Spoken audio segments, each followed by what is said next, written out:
Hi, I'm Sarah Cowgill, along with Andrew Moran, Dave Patterson, John Clark, and Tim Donner. And this is the Conservative 5, Liberty Nation's online TV news program.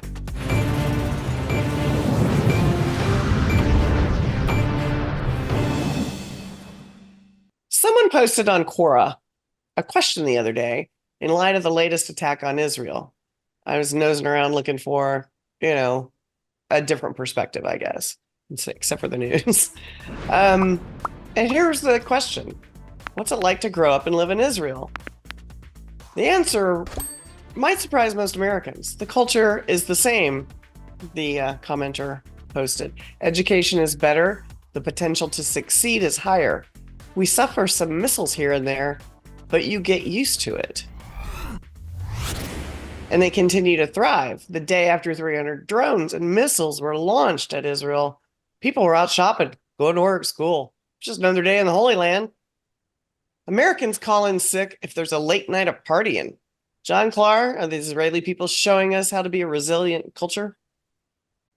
Well, I think they always have. Tablet magazine, after the attack, started with the headline, "They tried to kill us. We survived. Let's eat." And that's actually been the mantra of Jews for a long time, if you study their culture. And as captured in your quote, it's really more like an Americanized culture. It's really not like the rest of the Middle East. Abortions are legal. Homosexuality is not persecuted with death or stoning. Transgender surgeries are performed there. In Iran, you can get the death penalty for more than 5 kilograms of hashish, so it's probably best to keep it down for personal consumption. But it's really, the Israeli culture is probably, in a largely secular culture, is a lot more like America, but that resilience is missing here. And you're right, I think, and as things heat up there, and if our oil supplies are compromised, we're going to see there were a bunch of headless chickens in contrast. They just threaten our pocketbooks, and we don't eat and we don't celebrate. But the Jews are a really resilient people, and that's very much part of their culture. Is that the culture of the Middle East per se, Andrew? Or is it just Israel's a badass, tough country? I think you summarized the discussion in your introduction because yes, I mean, if you're under constant threat of bombardment and missiles and annihilation, you just become accustomed to it, become immune to it. And I believe that Iron Dome defense that was on display during the aerial assault by Iran should confirm that Israel is an impressive fortress and challenging to penetrate. I've never been in Israel, probably never will be in Israel, but I can understand why people just go about their days. You saw the same thing in Ukraine. Despite the mainstream media claiming that it was on the brink of annihilation, you saw footage of people just going about their days. Young people are going to nightclubs. McDonald's was still being patronized. It was in great shape. People move on. If you're used to this, you just move on. I'm sure in a place like Canada, if we were under constant threat of being nuked by the United States, I think we'd be go to Tim Hortons and drink our double doubles and cry. But overall, I mean, over time you get accustomed to it. I'll have to say, I was in a restaurant in Mexico a long time ago with a girlfriend. We were having lunch, just lunch. And about 10 yards away, the entire roof caved in on diners. And they just moved. They got new food. They didn't block the thing. They didn't tell us to leave. They fed us and we moved on.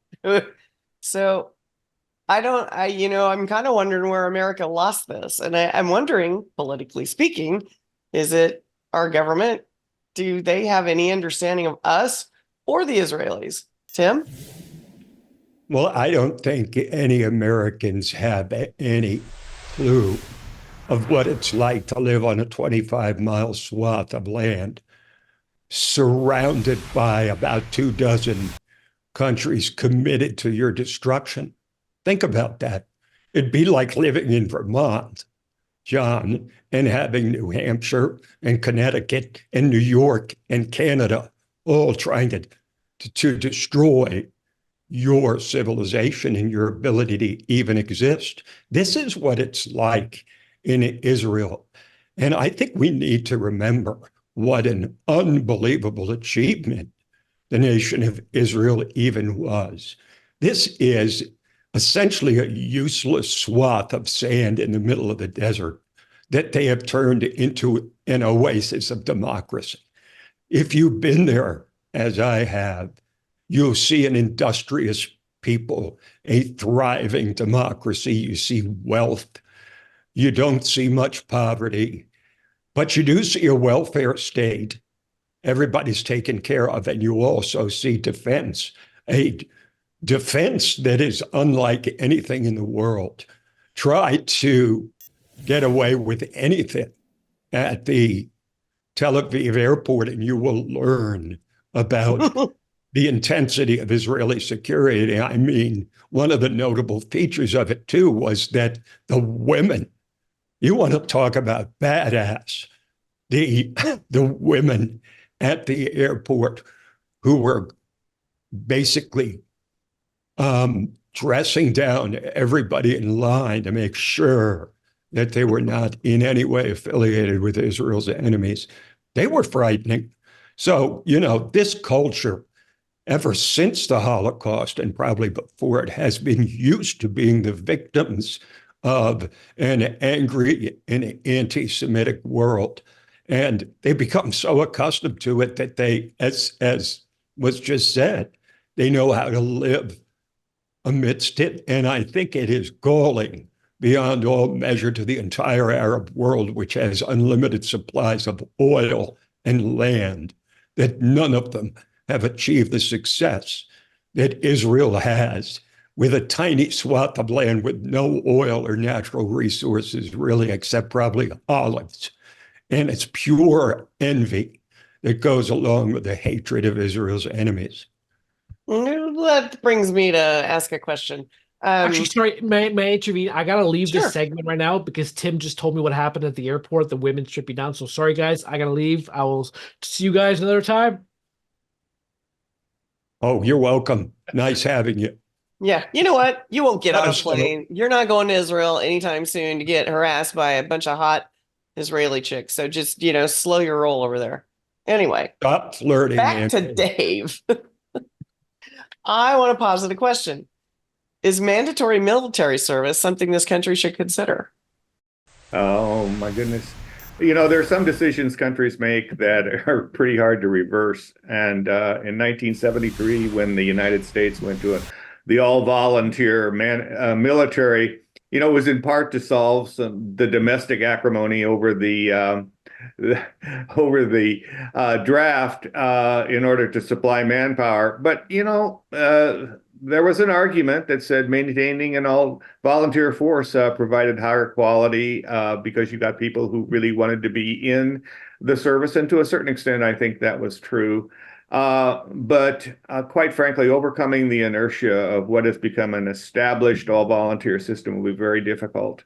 But nonetheless, one would say it's doable, but it would take great effort.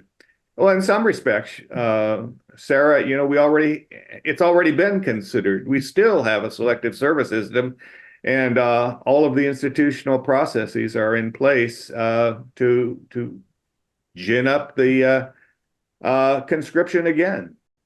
I would like to see, I think the question actually is more about what percentage of today's young Americans would be willing to go to war for their country. That's not a What if question war came here? that didn't have to be asked during World War I or World War II. It started to be asked in Korea, and then the quagmire, the disaster that was Vietnam. Now, given the progressive bent of the culture and how these cultural Marxists have penetrated every element of American society, together with the indoctrination of universities, I'd put a question to all of you. Do you really think we have a young generation that would be willing to fight to defend their country? But here's the thing, though. You're not fighting to no. defend your country. You're fighting to defend other countries. That's America's foreign policy now, fighting to defend Israel. Well, this is a theoretical. You're not fighting for America. Okay, but this is a theoretical question because Sarah started with the issue of conscription. So I'm saying, okay, conscription, if it is to happen, is it something that we can even get over on people without them basically creating protests that would shut down the ability to even conscript people? But would this war be justified? Would it be based on false pretenses? Because nearly every single war that the United States has been involved in, or Americans were forced to go and die for, has been based on false pretenses. The Gulf of Tonkin incident comes to mind. Iraq had weapons of mass destruction. Is it actually Well, what legitimate? about World War II? What about that? What about the hypothetical? I'll ask what Pat if war Buchanan that comes question. here? What if war comes here? That's my hypothetical. So What you if think, we're invaded? Andrew, if you are going to say that we went into World War II on false pretenses, then I would ask you, what do you think would have happened if we didn't go in and Hitler had overrun the few places that he had not yet overrun, and we said, we're going to wash our hands of it. We don't want to get involved in foreign disputes. Was our involvement on that based on false pretenses? No, I did not say that. However, I would say that FDR was very desperate to muster up public U.S. support to join the Second World War, that he probably employed every means necessary to ensure that happened. And you have to understand, too, when it came to Japan attacking resisted Pearl for Harbor, a long time, Andrew. He resisted the aggressive posture of Winston Churchill, who was publicly demanding that the U.S. enter the war, and he resisted for the longest time until D-Day. As they always say, the proof is in the pudding, or the proof of the pudding is in the eating. And when the Congress voted to go to war, there was only one person that voted against it, and not a very well-liked person after that. That the fact that the United States was attacked, I think that always has something to do with the enthusiasm for taking on an adversary. And in Afghanistan and Iraq, I think that the killing of over 3,000 people within the United States brought the fact that the United States is not insular, but must take care of its enemies where you find them. And in this case, it was in the Middle East, and particularly in Afghanistan. And there was a great enthusiasm to go do that.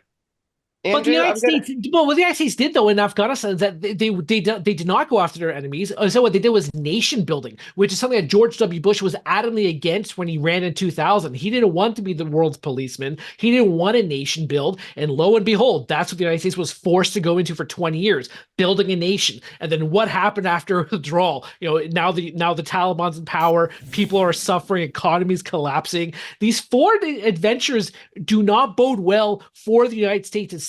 You can understand why that whole America First foreign policy was large. Whoop, everybody. Andrew, I'll just say one more thing, which is that, you're correct in most ways about Iraq. Just to add a little nuance to this, Andrew, I would say part of what you're saying is right. In other words, the worthiness of the cause, but a greater part of it is not the war itself, but the conduct of the war, and the fact that we fought to a draw in Korea. We lost in Vietnam. We essentially lost in Iraq. Now, if we had won all of those conflicts, I think people might have felt different about war and the U.S. military in general in this 21st century. I think there was a great conversation. Andrew, I am wrapping this up. I told you I was going to wrap it up, and we are so far off topic. So I'm going to wrap it up with topic, and then you're going to sit still and be a good boy. You have to give Israelis credit for not cowering under the covers and instead living fearlessly every day. We could learn a lot from our allies. Sorry, Andrew, but I got the last word.